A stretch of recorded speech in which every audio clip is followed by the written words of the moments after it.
नमस्कार दोस्तों, welcome to Rajasthan अखाड़ा। मेरा नाम है सिद्धार्थ शर्मा और हम पढ़ रहे हैं economic review 2023-2024 released by government of Rajasthan. Last एक साल में या ये कहें लास्ट वन फाइनेंशियल ईयर 2023-2024 में जितनी भी एक्टिविटीज़ हुई हैं, फाइनेंशियल एक्टिविटीज़ या जितनी भी पॉलिसीज स्कीम्स वगैरह लॉन्च की गई है गवर्नमेंट ऑफ राजस्थान द्वारा, उसका ये कंसोलिडेटेड डॉक्यूमेंट है जिसके हम ऑलरेडी 5 चैप्टर्स कंप्लीट कर चुके हैं और अब 6 चैप्टर जो कि है सर्विस सेक्टर के रिगार्डिंग वो हम 13th लेक्चर में कवर करेंगे। अब तक टोटल 12 लेक्चर्स हो चुके हैं जिसमें हम चैप्टर फर्स्ट जो कि था मैक्रोस्कोपिक ट्रेंड्स ऑफ इकोनॉमी वो हम कंप्लीट कर चुके हैं। चैप्टर सेकंड जो था एग्रीकल्चर सेक्टर, एग्री सेक्टर का हम कंप्लीट कर चुके हैं। चैप्टर थर्ड जो था वो हम कंप्लीट कर चुके हैं रूरल डेवलपमेंट से related. Chapter 4 industrial development, chapter 5 infrastructure development, ये सारी चीज़ें हम अब तक कंप्लीट कर चुके हैं। अगर आपने ये लेक्चर्स नहीं देखे हैं तो पहले आप इन सब लेक्चर्स को कंप्लीट कीजिए। हम तैयारी कर रहे हैं RAS प्री 2024 के लिए जो कि होने वाला है 2 Feb 2025 में। समय कम है और कोर्स बहुत ही ज़्यादा स्पीड में। सबसे पहले हम इकोनॉमिक रिव्यू कंप्लीट कर रहे हैं, उसके बाद हम आगे बाकी सारे सब्जेक्ट्स पे पहुंचेंगे। राजस्थान अखाड़ा प्रतिबद्ध है आपके लिए एक वैल्यू एडेड मटेरियल, बहुत ही अच्छा मटेरियल, बहुत ही अच्छे लेक्चर्स एक्सपर्ट्स द्वारा बनाए हुए। पॉलिटी ऑलरेडी कंप्लीट करा चुके हैं दिनेश सर, ठीक है। एथिक्स कंप्लीट हो चुकी है। बाकी तमाम जितने भी सब्जेक्ट्स हैं वो एक्सपर्ट्स के द्वारा लगातार बनाए जा रहे हैं। ऐप पे, हमारी ऐप का नाम है UPSC अखाड़ा, वहाँ अपलोड हो रहे हैं। और आप अभी के लिए हम कंप्लीट करते हैं इकोनॉमिक रिव्यू पहले, ठीक है। उसके बाद बाकी सब्सिक्वेंट लेक्चर्स आप तक टाइमली पहुंचते रहेंगे।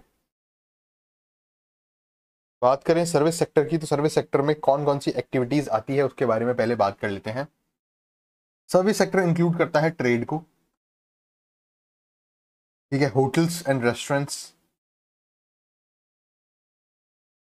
ट्रांसपोर्ट, स्टोरेज, वेयर हाउसिंग वगैरह वो सब, communication, financial services, real estate और तमाम वो सारी चीज़ें जो इंडस्ट्रियल सेक्टर में नहीं आती है, जो सर्विस सेक्टर में, जो एग्रीकल्चर सेक्टर में नहीं आती है, वो सब सर्विस सेक्टर में इंक्लूड होती है। सबसे पहले हम बात करते हैं इसकी ग्रोथ रेट के बारे में। कांस्टेंट प्राइसेस पे कितनी है, करंट प्राइसेस पे कितनी है। इकोनॉमिक सर्वे 2023-2024 का जो फर्स्ट पेज है चैप्टर 6 का, उसमें ये एक टेबल दी हुई है। ये टेबल मान लीजिए ये टेबल है और ये एक ग्राफ दिया हुआ है। ये रिप्रेजेंट करता है कि कितनी ग्रोथ रेट हुई है सर्विस सेक्टर में कांस्टेंट प्राइसेस में, जो कि जिसका बेस ईयर है 11-12, और करंट प्राइसेस में जो कि लास्ट ईयर से रिगार्डिंग है, ठीक है।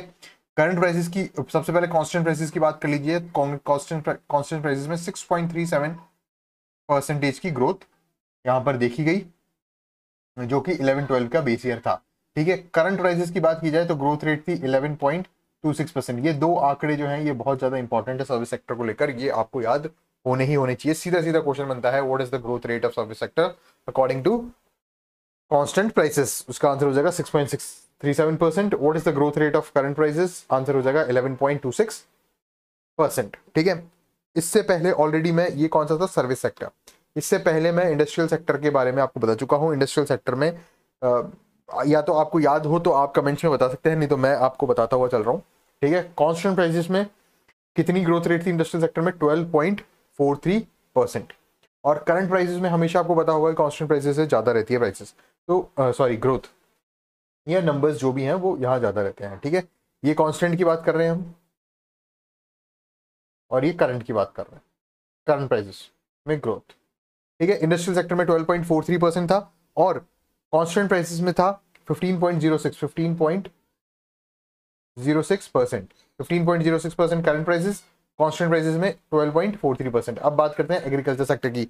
एग्रीकल्चर सेक्टर में कांस्टेंट प्राइसेस में जो ग्रोथ रेट दर्ज की गई पिछले फाइनेंशियल ईयर से इस फाइनेंशियल ईयर में वो थी 2.13%। करंट प्राइसेस की बात की जाए तो वो थी 9.64%। ये सारे आंकड़े मैं आपको ऑलरेडी सब्सिक्वेंट चैप्टर्स में पढ़ा चुका हूँ। मैक्रोस्कोपिक ओवरव्यू जो था फर्स्ट चैप्टर था, उसमें भी हमने इन तीनों के बारे में बात की थी।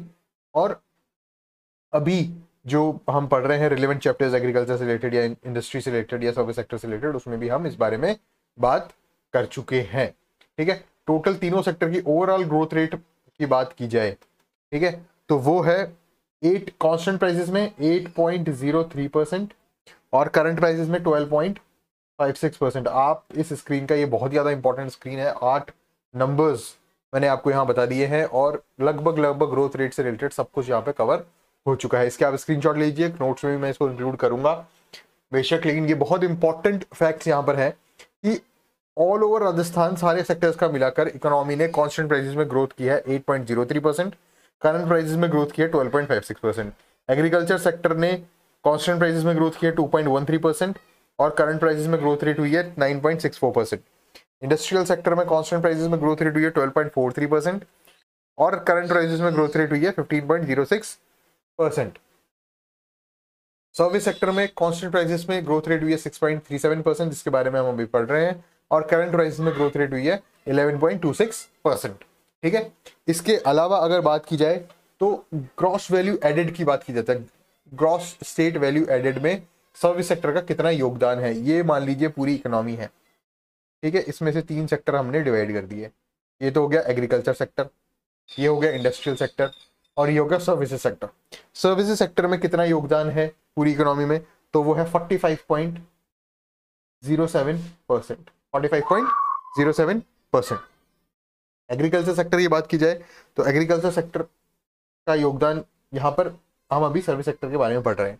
एग्रीकल्चर सेक्टर के बारे में हम ऑलरेडी पढ़ चुके हैं, मैं आपको ऑलरेडी बता चुका हूं, आपको याद होना चाहिए नंबर, लेकिन फिर भी मैं आपको बता रहा हूँ 26.72% जो था वो एग्रीकल्चर सेक्टर का योगदान था। ठीक है, इंडस्ट्रियल सेक्टर की बात की जाए तो इंडस्ट्रियल सेक्टर का योगदान था 28.21%। ये यहाँ पर एक बहुत पूरी इकोनॉमी का ओवरव्यू जो है वो मैंने यहाँ पर इस एक स्लाइड में दे दिया है। इसका स्क्रीनशॉट आप लेंगे, इसको याद रखेंगे तो ये बहुत आपके लिए इंपॉर्टेंट रहेगा। एक क्वेश्चन इस पूरे नंबर्स में से अत्यंत आवश्यक तौर पर किसी ना किसी एग्जाम में, आरएस एग्जाम की बात हम कर रहे हैं, वो उसके लिए भी इंपॉर्टेंट है, पर ये कहीं ना कहीं पूछा जाएगा, ये निश्चित है। ठीक है, इसके साथ हम आगे बढ़ते हैं।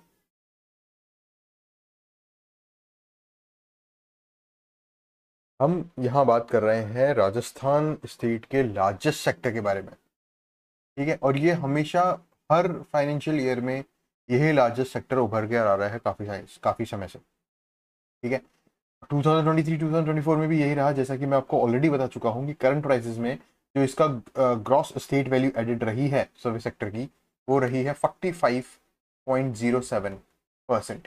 ठीक है, इंडस्ट्रियल सेक्टर की बात की जाए तो इंडस्ट्रियल सेक्टर में 28.21% और एग्रीकल्चर सेक्टर में 26.72%। ठीक है, ये 3 कंट्रीब्यूशन मिलाकर पूरी राजस्थान इकोनॉमी बनती है। सर्विस सेक्टर में 45.01%, इंडस्ट्रियल सेक्टर में 28.21% और एग्रीकल्चर सेक्टर में 26.72%। ये इंपॉर्टेंट है, आरपीएससी इस तरह के सवाल सीधे सीधे पूछती है, आपको आते होंगे, आपने रटा हुआ होगा, पढ़ा मैं सब रहा हूँ। सिर्फ बात कहाँ पर डिफरेंशिएट करेगी कि आप कितना उसको याद रख पाते हैं। ठीक है, आप उसको किस तरह से मेमोराइज कर पाते हैं। आगे चलते हैं, टूरिज्म सेक्टर की बात करेंगे तो टूरिज्म सेक्टर में राजस्थान जो है वो हरा भरा प्रदेश है पूरी तरीके से, कि मतलब यहाँ पर टूरिस्ट प्लेसेस इतने सारे हैं, फेस्टिवल्स इतने सारे होते हैं, फेयर्स इतने सारे होते हैं, कल्चरल प्रोग्राम्स इतने सारे होते हैं। तो 2023-24 में क्या हुआ, क्या क्या हुआ, इसके बारे में हम बात करेंगे। अजमेर में पुष्कर फेयर, आपको पता है पुष्कर झील है, पुष्कर झील के किनारे कार्तिक पूर्णिमा को मेला लगता है। कार्तिक पूर्णिमा के आसपास पुष्कर झील हो गई। ठीक है, पुष्कर झील के पास पुष्कर फेयर। उसके बाद कैमल फेस्टिवल होता है बीकानेर में। बीकानेर आपको पता है एक मरुस्थलीय प्रदेश है, वहां पर ऊंट महोत्सव होता है। ठीक है, तो बीकानेर में कैमल फेस्ट। ठीक है, कैमल फेस्ट। उसके बाद आ जाता है जैसलमेर में डेजर्ट फेस्टिवल। ठीक है, जैसलमेर की बात की जाए तो desert festival. Mewar festival Udaipur में, आपको पता है मेवाड़ उदयपुर एवं उदयपुर के आसपास के क्षेत्र को कहा जाता था, पौराणिक नाम था उसका, पुराना नाम था। ठीक है, जोधपुर में मारवाड़ फेस्टिवल। राजसमंद में कुंभलगढ़ फोर्ट है तो वहां पर कुंभलगढ़ फेस्टिवल होता है। ब्रज होली उत्सव, तो ब्रज होली उत्सव तो वहीं मनाया जाएगा ना जहाँ जो जो एरिया ब्रज के पास में होगा, तो वो भरतपुर। ठीक है, काइट फेस्टिवल, गणगौर फेस्टिवल और तीज उत्सव कहाँ का फेमस है, जयपुर का। राजस्थान डे सेलिब्रेशंस, ठीक है, ये कहाँ होते हैं, राजस्थान में, और ये सारी चीजें टूरिज्म सेक्टर को बढ़ावा देती है। ठीक है, तो तो ये आपको ध्यान रखने वाली बात है कि कौन सा फेस्टिवल कहाँ हो रहा है। ज्यादातर कैमल फेस्टिवल, डेजर्ट फेस्टिवल, मरू फेस्टिवल में हम कंफ्यूज होते हैं, तो हमें याद रखना है बीकानेर में कैमल फेस्टिवल हो रहा है और जैसलमेर में डेजर्ट फेस्टिवल हो रहा है। बाकी सारे इजी हैं ही, वो मैंने आपको याद करा ही दिया है। ठीक है, ये सारी इन सब की ये सारी चीजों की बात हुई फेयर्स एंड फेस्टिवल की, जो हमारे प्रीलिम्स के कोर्स में सिलेबस में एक्सप्लिसिटली मेंशन्ड है सीधा सीधा। ठीक है, उसके बाद में बात की जाए फोर्ट एंड पैलेसेस की, तो जोधपुर में आता है फलौदी फोर्ट, जिसके रिस्टोरेशन, कंजर्वेशन और डेवलपमेंट की काम अभी चल रहे हैं 2023-2024 में चल रहे हैं। सिवाना फोर्ट बाड़मेर में आता है, अलाउद्दीन खिलजी ने आक्रमण किया था। ये सारी चीजें हम हिस्ट्री में पढ़ेंगे। सिवाना फोर्ट बाड़मेर, तालाबशाही बाड़ी धौलपुर में, शेरगढ़ फोर्ट अटरू बारा में, बाला किला जो है वो अलवर में, सरवाड़ फोर्ट जो है वो अजमेर में है। ग्रुप ऑफ टेम्पल्स की बात की जाए तो बहुत सारे टेम्पल्स, जैसे आहड़ उदयपुर में, म्यूजियम है जोधपुर में, म्यूजियम मंडोर जोधपुर में, म्यूजियम कोटा है, अल्बर्ट हॉल लाइब्रेरी है जयपुर में। ठीक है, तो इन सबके कंजर्वेशन, रिस्टोरेशन, डेवलपमेंट का काम चल रहा है। इसके अलावा conservation, restoration, development works at Khetri fort का है झुंझुनू में, चनेरी पनेरी देवालया ये कहां पर है, झालावाड़ में। क्वेश्चन किस तरह से आता है, क्वेश्चन इस तरह से आएगा कि चनेरी पनेरी देवालय जो है वो निम्न चार में से कौन से डिस्ट्रिक्ट में है, और वो चारों ही डिस्ट्रिक्ट के नाम जो है वो इस तरफ के सीमावर्ती डिस्ट्रिक्ट के नाम दिए जाएंगे, झालावाड़, बांसवाड़ा, डूंगरपुर और प्रतापगढ़। मैं आपको ऑप्शंस तक बता रहा हूं, अगर आरपीएससी इस सवाल को बनाती है तो ये चार ऑप्शंस के साथ ये सवाल बनेगा। और अगर आपने मेरा ये वाला लेक्चर देखा होगा तो आप टिक करके आएंगे कि चनेरी पनेरी देवालय जो है वो झालावाड़ डिस्ट्रिक्ट में है। ठीक है, आगे चलते हैं। ठीक है, देवस्थान विभाग जो है वो काम कर रहा है बहुत सारे टेम्पल्स वगैरह की रिस्टोरेशन के लिए। वहाँ की जो जितने भी रिक्रूटमेंट्स वगैरह होते हैं प्रीस्ट वगैरह के, जो पंडित वगैरह के, ये सारे काम तो कर ही रहा है। साथ में 3 योजनाएं भी बहुत महत्वपूर्ण देवस्थान विभाग चला रहा है। इसमें से पहली है सीनियर सिटीजन तीर्थ यात्रा योजना। इसके अंदर क्या हो रहा है, सीनियर सिटीजन मतलब 60+, 58+, जो सीनियर सिटीजन है उनको तीर्थ यात्रा कराई जा रही है। ठीक है, किस तरह कराई जा रही है, फ्री कराई जा रही है, ट्रैवल फ्री है, दर्शन फैसिलिटी फ्री है, is being provided to senior citizen of the state to different religious places in the country such as Rameswaram. ठीक है, आपको पता है बिल्कुल नीचे यहाँ पर रामेश्वरम है। ठीक है, राम जिनके ईश्वर हैं, या राम के जो ईश्वर हैं उनका जो टेम्पल है वो रामेश्वरम में है, केरला। उसके बाद जगन्नाथपुरी उड़ीसा में है।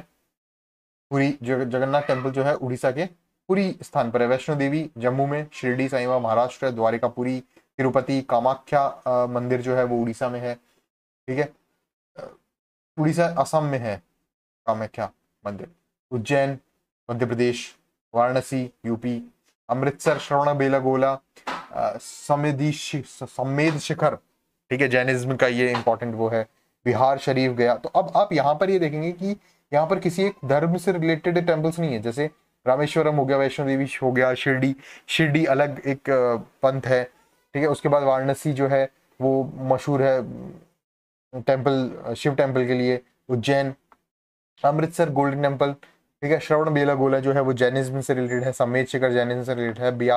बिहार शरीफ गया में जो है वो कहाँ किससे रिलेटेड है, मुस्लिम कम्युनिटी से रिलेटेड है, रिलीजन से रिलेटेड है। Haridwar, Kochi, Lucknow, Mathura, Vrindavan by train, through airline to Pashupatinath Kathmandu. ठीक है, एक जो है वो इंटरनेशनल यहाँ पर लिया हुआ है, वो है पशुपतिनाथ काठमांडू नेपाल में, ये एयरलाइन के थ्रू है। और बाकी ये जो भी हमने यहाँ बात किया ये सारी ट्रेन के थ्रू है। इसके अलावा ये कितने लोग जा चुके हैं, कितने हो चुका है, कितना फंड यहाँ पे बजट की बात, एग्जाम पॉइंट ऑफ व्यू से नॉट इंपॉर्टेंट रहता है। आगे बात करते हैं मोक्ष कलश योजना। तो कोविड-19 के समय क्या हुआ था कि थोड़ा ट्रैवलिंग में थोड़ी प्रॉब्लम होने लग गई थी। ठीक है, आवागमन के साधन कम हो चुके थे, तो राजस्थान सरकार ने कोविड-19 पेंडेमिक को ध्यान में रखते हुए कि भाई उस टाइम दोनों चीजें होती, ट्रांसपोर्ट तो हो गया था जीरो, कम हो गया था मतलब, और जो डेड बॉडीज थी वो ज्यादा हो गई थी, डेथ वगैरह जो है अनफॉर्चुनेटली बहुत ज्यादा कोविड-19 टाइम में हुई। तो इम्प्रॉपर ऑपरेशन ऑफ ट्रांसपोर्ट की वजह से इस स्कीम को इनिशिएट किया गया to assist poor families to allow free travel of Haridwar. अब यहाँ मोक्ष कलश योजना में सिर्फ एक ही प्लेस की तरफ फ्री ट्रैवल दिया गया, वो था हरिद्वार। ठीक है, और हरिद्वार में कितने लोगों को, जो डिजीज की फैमिली है, जो स्वर्गलोक पहुंच चुका है जो व्यक्ति, उसके फैमिली की जो 2 मेंबर्स हैं उन 2 मेंबर्स को फ्री ट्रैवल दिया जाएगा to Haridwar. This is to immerse ashes of their loved ones in Ganga ji तक। ठीक है, एग्जीक्यूटिव एजेंसी कौन है इसकी? RSRTC, Rajasthan state roadways transport corporation, road transport corporation जो है वो इसकी एग्जीक्यूटिव एजेंसी थी। और सारे फंड्स, मतलब जो ये तो असिस्ट कर रहा था इसको, पहुंचाने का काम हरिद्वार 2 फैमिली मेंबर्स को, और इस आरएसआरटीसी को जो फंड प्रोवाइड किए जा रहे थे वो देवस्थान डीडी द्वारा प्रोवाइड किया जा रहे थे, देवस्थान डिपार्टमेंट के द्वारा। उसके बाद ड्यूरिंग द फाइनेंशियल ईयर कितने ये हुए हैं, कितने हमने बजट लगाया है, कितने लोग इस के लाभार्थी बने हैं, ये एग्जाम पॉइंट ऑफ व्यू से काम का नहीं रहता। कोई भी योजना हम पढ़ते हैं तो उस योजना का ऑब्जेक्टिव क्या है, ठीक है, फंड वगैरह कितना हो रहा है और उसकी एग्जीक्यूटिव एजेंसी, नोडल एजेंसी क्या है, वो आरपीएससी के लिए बहुत इंटरेस्टिंग पॉइंट रहता है, तो उसे हमें पढ़ना आवश्यक है। नेक्स्ट स्कीम है देवस्थान विभाग की ही सिंधु दर्शन स्कीम। ठीक है, इसमें क्या होता है, सिंधु दर्शन स्कीम में या तो सिंधु दर्शन कराए जा रहे हैं, ठीक है, 50% दिया जाएगा फाइनेंशियल असिस्टेंस, या फिर 10,000 rupees which ever is less with A maximum of 10,000 rupees. मतलब अगर आपके 25,000 रुपए खर्च हो रहे हैं तो आपको 10,000 रुपए दिया जाएगा, अगर आपको 15,000 रुपए खर्च हो रहे हैं तो आपको 7,500 रुपए दिया जाएगा। देन होगी बात 50% और maximum of 10,000 given is given to residents of Rajasthan होना बहुत ज्यादा जरूरी है। ठीक है, going on a trip to the Sindhu Darshan pilgrimage site, Sindhu Darshan के लिए जो दर्शनार्थी जा रहे हैं उनके लिए क्या होगा, ये रेसिडेंट्स ऑफ राजस्थान के लिए है। सिंधु दर्शन के लिए जो लोग जा रहे हैं उनको क्या दिया जाएगा, या तो 50% या फिर 10,000 रुपीज, जो भी मैक्सिमम है। अब सिंधु दर्शन है कहाँ पर, सिंधु दर्शन कहाँ पर होगा, वो होगा लद्दाख, इंडिया में। फाइनेंशियल असिस्टेंस 14 पैसेंजर्स को मिला है, तो ये इतना इंपॉर्टेंट नहीं है, डेटा भी इंपॉर्टेंट नहीं है, स्कीम भी इंपॉर्टेंट नहीं है, लेकिन फिर भी मैंने बता दिया, क्या पता आरपीएससी पूछ ले।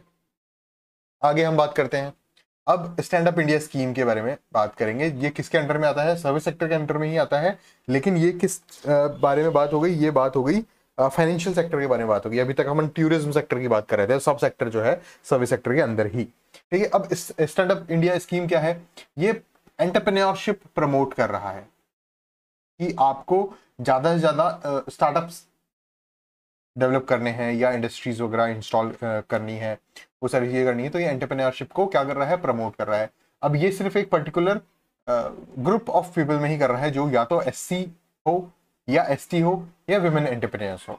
तो स्टैंड अप इंडिया जो स्कीम है वो ऑल इंडिया नेशनल लेवल पर स्कीम है, और वो किसको स्टैंड अप कर रहा है, सिर्फ 3 कैटेगरीज को, एससी, एसटी एंड विमेन। और स्टैंड अप किसके लिए कर रहा है, फॉर एंटरप्रेन्योरशिप के लिए कर रहा है। Done. The overall intent of the scheme is to leverage institutional credit structure. Credit देना है, फाइनेंस प्रोवाइड कराना है इंस्टीट्यूशनल बेसिस पर, मतलब एक बैंक जो है वो फाइनेंस प्रोवाइड कराएगा। ठीक है, किसको प्रोवाइड कराएगा, एससी, एसटी और विमेन को प्रोवाइड करवाएगा। किसके लिए कराएगा, एंटरप्रेन्योरशिप के लिए कराएगा। और कितने तक का कराएगा, वो करवाएगा 10 lakh to 1 crore. Stand up India scheme, ठीक है, for SC, ST and women. Women किसी भी कैटेगरी की हो, ठीक है, जनरल की हो या कहीं कहीं भी हो, फॉर एंटरप्रेन्योरशिप।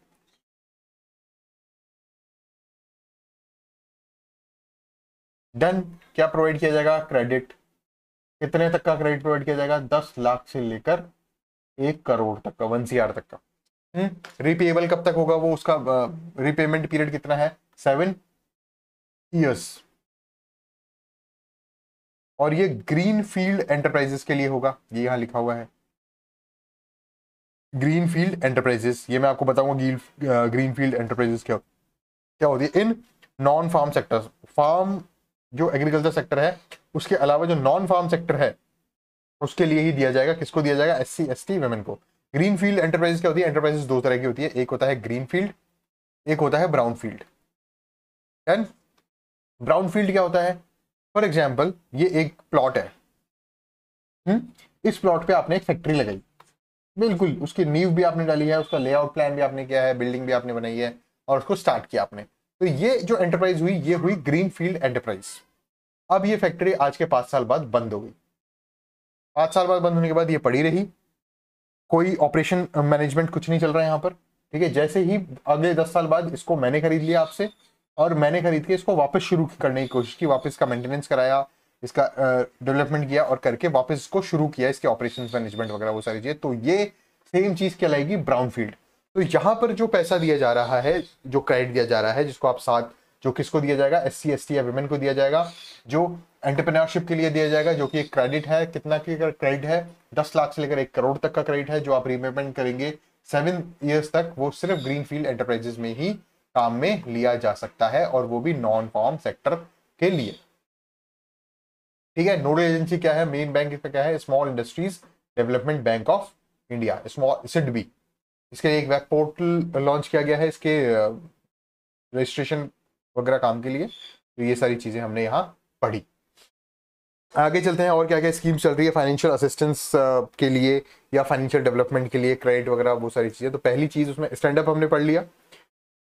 दूसरी चीज आ रही है PM जन धन योजना, प्रधानमंत्री लिखा हुआ गया, नेशनल लेवल की स्कीम है। जन धन योजना की बात आ गई, काफी टाइम पहले ये योजना शुरू की गई थी, लेकिन वापस अगर इकोनॉमिक सर्वे में मेंशन किया गया है तो हम इसको पढ़ लेते हैं। क्या होता है जनधन योजना? जनधन अकाउंट खोला जाता है, अकाउंट, ठीक है, बैंक अकाउंट। किसके लिए? फाइनेंशियल इंक्लूजन के लिए। आज क्या हो रहा है, पहले क्या होता था कि जितने भी गरीब लोग हुआ करते थे वो नॉन इंस्टीट्यूशनल सोर्सेज से फाइनेंस लिया करते थे, कि भाई किसी साहूकार के पास चले गए, ब्याज पे पैसे ले लिए, ब्याज भी बहुत ज्यादा, इंटरेस्ट रेट बहुत ज्यादा लगा के वो लोग पैसे दिया करते थे। लेकिन जनधन योजना के तहत क्या हुआ, उन सभी गरीब लोगों का बैंक अकाउंट खोलना आवश्यक कर दिया गया, कि बैंक अकाउंट आप खोल सकते हैं थ्रू बैंकिंग कॉरेस्पॉन्डेंट्स वगैरह लगा दिए और वो सारे काम इन्होंने कर दिए। तो क्या हुआ इससे कि फाइनेंशियल इंक्लूजन हुआ। इसमें एक क्रेडिट लिमिट भी कर दी गई कि आप लोन भी ले सकते हैं और वो सारी चीजें। आप जितने ज्यादा बैंक अकाउंट खुलेंगे आप उतना ज्यादा फाइनेंशियली इंक्लूड होते रहेंगे। उसके बाद सेकंड योजना आई प्रधानमंत्री जीवन ज्योति बीमा योजना। ये एक लाइफ इंश्योरेंस योजना थी जो कि प्रधानमंत्री मतलब नेशनल लेवल पे काम कर रही थी। उसके बाद आई प्रधानमंत्री सुरक्षा बीमा योजना। ये एक एक्सीडेंटल इंश्योरेंस जो पॉलिसी थी, जिसके तहत आपको एक, आपका अगर एक्सीडेंट हो जाता है, आपने ये इसके तहत आप रजिस्टर्ड हैं, तो आपको एक अमाउंट मिलेगा जिसके लिए आपको एक प्रीमियम, एक नॉमिनल प्रीमियम आपको देना पड़ेगा। ठीक है, उसके बाद मेन इंपॉर्टेंट चीज है अटल पेंशन योजना। अटल पेंशन योजना के लिए क्या आपको पता है, अटल, ठीक है, मतलब अटल बिहारी वाजपेयी से रिलेटेड है, ये नेशनल लेवल की स्कीम है, पेंशन योजना है ये एक। ठीक है, किसको फोकस कर रही है? Workers of unorganised sector. इसके लिए एलिजिबिलिटी मतलब कौन कौन इसके लिए एनरोल कर सकता है? 18 से लेकर 40 साल तक के। अगर आप 16 साल के हैं आप एनरोल नहीं कर पाएंगे, अगर आप 41 के तो आप एनरोल नहीं कर पाएंगे। 18 से 40 तक ही आप एनरोल कर पाएंगे, और मिनिमम पेंशन आपको 1000 रुपए तो मिलेगी ही मिलेगी, और मैक्सिमम पेंशन आप 5000 तक की ले सकते हैं। ये डन हो गई बात। अब ये क्या होगा, आपको कंट्रीब्यूट करना है इसके लिए, कब तक? 60 साल तक। ये यहाँ पर इसलिए नहीं है, 18 से पहले तो भाई कोई काम करता ही नहीं है पेंशन की, कौन सोचता है। 40 के बाद इसलिए नहीं है क्योंकि अगर 40 के बाद होता है तो जो कंट्रीब्यूशन ईयर्स हैं, कंट्रीब्यूटिंग ईयर्स हैं, वो 20 ईयर से कम रह जाएंगे। भाई 60 तक तो आपको कंट्रीब्यूट करना ही है बाय सब्सक्राइबर, तो इसलिए ये मार्जिन जो है ये 40 तक का कर दिया है। 18 से 40 तक मिनिमम पेंशन गारंटेड है 1000 रुपए पर मंथ, और अगर आपका कंट्रीब्यूशन ज्यादा रहता है या आपका टाइम ज्यादा हो जाता है, भाई 40 साल में आपने कंट्रीब्यूशन स्टार्ट किया और मिनिमम कंट्रीब्यूशन आपने किया या इस स्कीम के तहत, तो आपको 1000 रुपए पर मंथ तो पेंशन मिलेगी। मान लीजिए आपने 40 का ना करके 18 में किया और आपने कंट्रीब्यूशन भी मैक्सिमम रखा, तो मैक्सिमम आपको 5000 रुपए पेंशन मिलेगी। ठीक है, ये सारी चीजें यहां हो गई। उसके बाद नेक्स्ट स्कीम क्या आती है?